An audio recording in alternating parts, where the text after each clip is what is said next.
Hi, my name is Kayleigh, and in this video I'm going to be showing you how to install and wire up your sub into the sub box for your 2022 and up Tundra. Okay, so to start off with, I'm going to go ahead and lay my box down. Alright, so now I'm going to go ahead and take my polyfil. I'm going to try and split it down the middle as evenly as possible. And then I want to go ahead and stuff it in on each side, but I want to be careful over here because this is where the port runs for my box. And I want to try my best not to block that. Okay, so here I got my polyfil and I have it in my box and I laid it as flat as I can. I did be careful not to block the ported area of my box. Okay, so in this next part, I'm going to go ahead and assemble my terminal cup. In your terminal cup kit, you're going to have your terminal cup, and then you're also going to have 12 gauge wire and some screws in there as well. Okay, so next I'm going to go ahead and take some needle nose pliers and I'm going to loosen these two bolts here on my terminals. Then I'm going to connect my wires and I'm going to make sure to connect negative to negative, positive to positive. Okay, so now that I have those on and snugged up with my fingers, I can go ahead and tighten them with my needle nose. Okay, so now I'm going to go ahead and insert my wire through this port for my terminal cup. Okay, so now I'm going to go ahead and line up my terminal cup with my positive on the bottom and negative terminal on the top, and then I'm going to use the 4 small black screws in my kit and mount it on my box. Okay, so now I'm going to go ahead and start on my subs.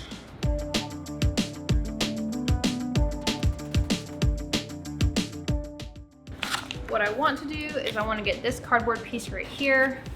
I'm going to set it on top of the opening for my subwoofer right now.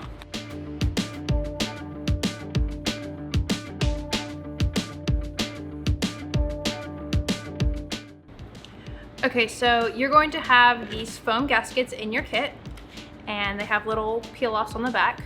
You're going to want to line them up with the holes on your subwoofer, and they should go together like puzzle pieces. Okay, and then I'm going to go ahead and do the same exact thing on the other subwoofer.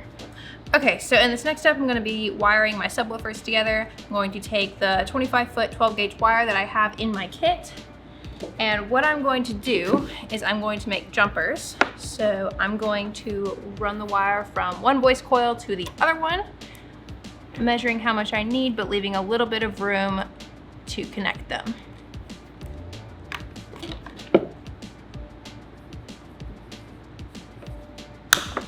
Okay, so now that I have this jumper cut right here, I'm going to want to strip away about a ½ inch of insulation on this side, and then when I'm going to come over here, I'm going to strip out about a full inch.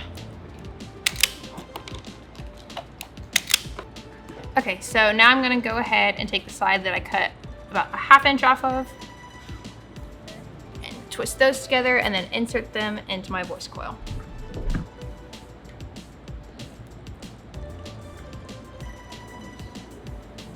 Okay, so now that I have this jumper wire connected to this voice coil, for my next step, I'm going to take my 12 gauge wire and run a jumper inside my subwoofer box to connect my 2 subs.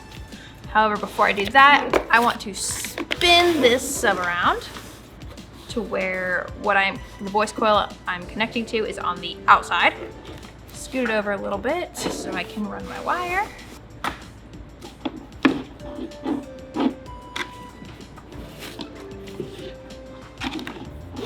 And then I want to make sure to give myself plenty of extra play, but I'm going to run this jumper all the way around to this voice coil over here.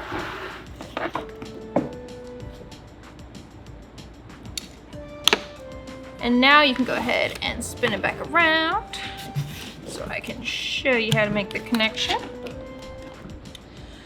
Okay, so same thing with these as of this side of this jumper. You're going to want to strip off about 1 inch of the insulation. Now I can go ahead and come over here to this voice coil and twist the wires together. Make sure you are connecting the negative to negative and positive to positive. And they can be a little difficult, so if you do have to trim a few wires, that is okay. Just make sure you do not cut too many.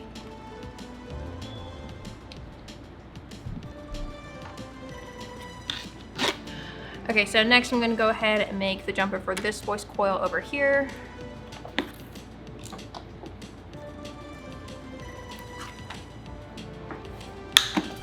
Okay, so now that I have my jumper made, I'm gonna go ahead now and strip off about 1 inch of insulation on both sides.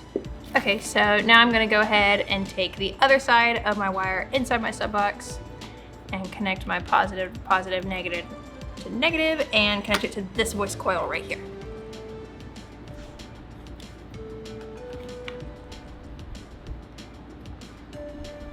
Okay, so earlier in the video, we did install our terminal cup onto our box. So what I'm gonna do now is grab the wire from inside my box and bring it out here. Okay, so now that this voice coil is completed, I'm gonna take the other side of the jumper and connect it over here to this voice coil along with my terminal cup wire. First, I do need to strip about 1 inch off of these. So again, positive, negative to negative. Okay, so now that my subs are completely wired, I can go ahead and install them into my sub box. I'm going to want to take this one and flip it completely over like so. Be careful of your wires and your voice coils. Okay, so this side is a little bit different. When you go to place your sub in the box, there's going to be a little notch in here. And when you place this sub in here, you're gonna wanna place it with the bottom of the logo facing that notch, because otherwise it will not sit properly.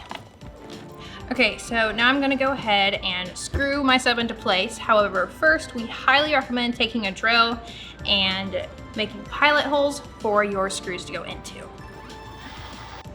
Okay, so now that my pilot holes are drilled, I'm gonna take the longer screws from my hardware kit and my impact, and I'm going to go ahead and insert those, but I'm just gonna barely snug it up for right now.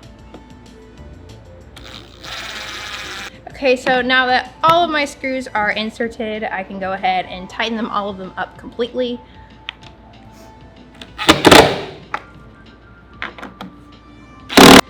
Now, if you notice, as I'm tightening my screws, I am going in a star motion, kind of like as if you were mounting a tire, just to make sure it all stays even.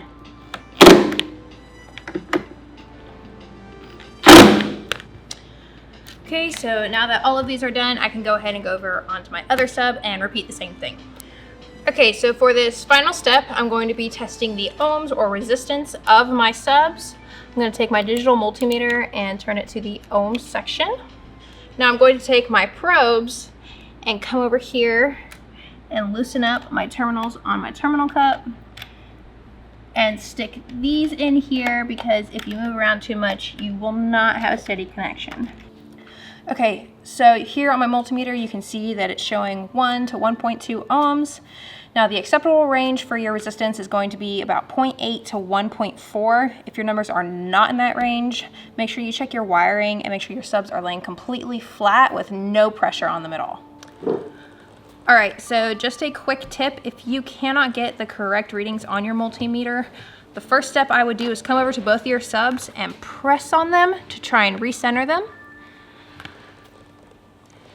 And then you also want to make sure there is nothing sitting on them, no pressure on them at all, because if you notice, the slightest tap of even my fingernail changes my readings a bunch.